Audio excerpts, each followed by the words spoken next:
Hi there, dear 1000 PS friends. You could say I killed two birds with one stone with what I've been up to these past few days in Portugal. On one hand, I took part in the second Husqvarna Trek in Europe, a really cool event, and on the other, I had the chance to ride the 701 Enduro for the very first time, the 2026 model. I'll tell you all about my impressions of that and of the Husqvarna Trek in this video, so it's going to be exciting. Stay tuned.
Now, the Husqvarna Trek has already become a traditional event in Australia and New Zealand.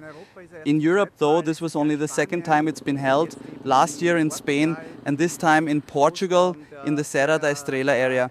It's a truly beautiful region. Over 3 days you get to ride Husqvarna bikes, either the Norden 901 or the 701 Enduro, across specially chosen routes. Really exciting trails. The organizers clearly put in a lot of effort. They even added some proper technical sections through stunning scenery, and honestly at times you could barely close your mouth from amazement because the landscape was just that impressive. But I wasn't only looking at the scenery, I was also keeping an eye on the bike itself, because the 701 Enduro has now made up for what you could call a bit of a dent to the pride of the orange brand. Just like the KTM 690 Enduro R, it's back on top. We're once again looking at the most powerful single cylinder on the market with 79 horsepower. For a brief moment it had been overtaken by the Ducati Hypermotard 698, which puts out 77.5 horsepower, but now things have settled again in the KTM camp. They've reclaimed the single cylinder crown. And this engine, well, it's a real beast. It's been heavily revised. 50% of its components are new. If you ask me whether you can really feel the increase in power, that's hard to say unless you hop straight from the old one to the new one. It was already a seriously aggressive engine before, and it's even more so now. Still, there's also lovely torque right from the bottom end, which is great when you're tackling tricky off-road sections. The exhaust has also been redesigned.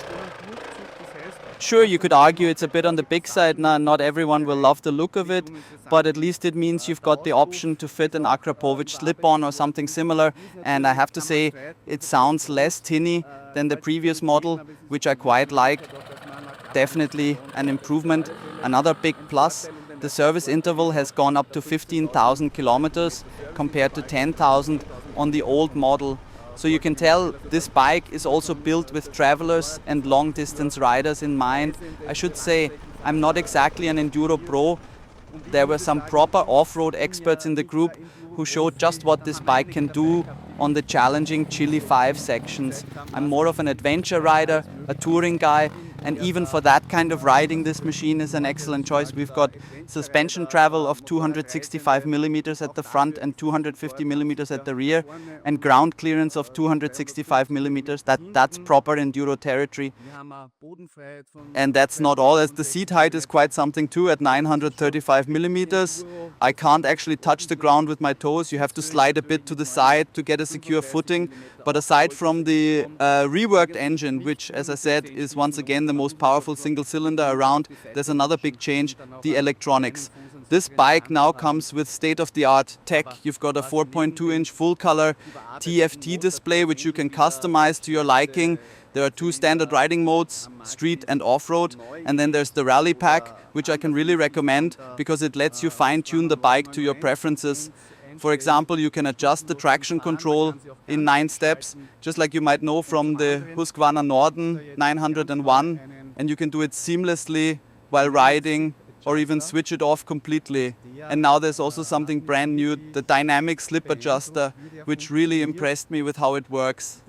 Picture it like this. Some of you probably know the feeling when you've got traction control set somewhere in the middle and then you're climbing a steep hill on loose ground. The bike just won't take the throttle. It bogs down because the traction control cuts in too early and you can't make it up the hill. This new dynamic slip adjuster recognizes that. It detects when the rider opens the throttle, when the front and rear wheels are spinning at different speeds, and it temporarily adjusts the traction control to suit that specific section, whether it's a sandy climb or any situation where you're struggling for grip. So for example, if I've set the traction control to level 4 or 5, it might automatically drop it to 2 or 1 just for that climb, and that really helps you get up there. And as soon as you reach the top, the system automatically switches back to your preset level. It works brilliantly. I tried it 2 or 3 times, stopping at the bottom of a hill, setting traction control to level 5. To give you an idea, level 9 is for rain, 6 is street, 4 is off-road mode, and in rally mode you can go even lower. Speaking of the rally mode, what used to be called Explorer at Husqvarna is now unified. They no longer make a distinction between KTM and Husqvarna. Probably a cost-related decision, but now it's called rally mode for both brands. The 2 bikes are, after all, very, very similar, technically almost identical. The main differences are the plastics and the seat. Speaking of the seat, as I mentioned earlier, with a height like that, you should know that on this kind of enduro, it's not exactly the most comfortable perch. If you sit on it all day, your backside will definitely start to ache. It doesn't bother me much, but what does take a bit of getting used to, and that's nothing new with the 690 or the 701 Enduro, is the rear fuel tank. Because of that, the center of gravity sits quite far back. So when you're going uphill on a steep section, the front gets very light. There's basically nothing up front, and you do need to adapt, especially on technical climbs. The front wheel tends to lift quite easily, and at times it can even drift upwards. So yes, you need to get used to that. It always sounds good. 79 horsepower, the most powerful single cylinder on the market. But you've got to remember, this is also a very, very aggressive machine. I wouldn't necessarily say it's the right tool for everyone who wants to do easygoing enduro touring. It's a very sharp, focused bike. Even by Husqvarna's own standards, you need to be aware that the throttle response is extremely direct. I started off in the rally throttle mode, which you can of course fine-tune beautifully in rally mode. But then I switched back to the off-road throttle response, which delivers power a bit more smoothly, and I preferred that. For me, the ideal setup was throttle in off-road, traction control at level 2, sometimes level 1, but never fully off. With that setup, I managed just fine everywhere. The rear ABS is deactivated in both off-road and rally modes, so you have what's called off-road ABS. With just one button press, you can also deactivate the front ABS completely, so you've got no ABS at all. In my opinion, that's something you rarely need, unless you're a real expert. The front brake is nicely controllable, even on downhill sections. On the Husqvarna Trek, we had steep climbs and some technical descents, but the braking was easy to modulate. The rear brake, for my taste, is a bit too direct and aggressive, meaning you can easily lock it up and slide sideways if you're too heavy-footed on a downhill. But again, it's just something you get used to. This bike is sharp, no question, and it's definitely ready for all kinds of challenges. I didn't take on all of them myself, I'll admit. I skipped the Chile 5 section. But I'll show you a few shots of what this bike is capable of when there's a proper rider on board. It really can go a long way. But overall, I'd say it's still a bike with almost no competition. There's just nothing quite like it out there. If you want that kind of aggressive power combined with low weight, we're talking 152 kilos dry. This is it. The tank holds 13 liters and the fuel consumption displayed was about 4.5 liters per 100 kilometers. So if you ride sensibly, you can get close to 300 kilometers out of it. If you're pushing hard, expect more like 200 to 250. So yes, it's definitely capable of longer trips and off-road adventures, but I'd also say it's a brilliant everyday bike. If I criticized the weight distribution a bit earlier, I'd add that once you set it up for travel, say with a rally tower like the ones from Rebel X Sports or Aurora, or maybe with an auxiliary tank, that brings some of the weight forward again, and the geometry feels more like what I'm used to from other bikes. All in all, I had a great time riding it. It's a very successful evolution, especially with the improved electronics. That's certainly no bad thing, since you can switch everything off if you like. This new traction control system with the dynamic slip adjuster is something I've rarely experienced on an off-road bike. I'm sure it'll soon make its way into big adventure bikes too. It's the very first model to feature this dynamic slip adjuster, and it really works brilliantly. Personally, I loved it, just as I loved the whole event.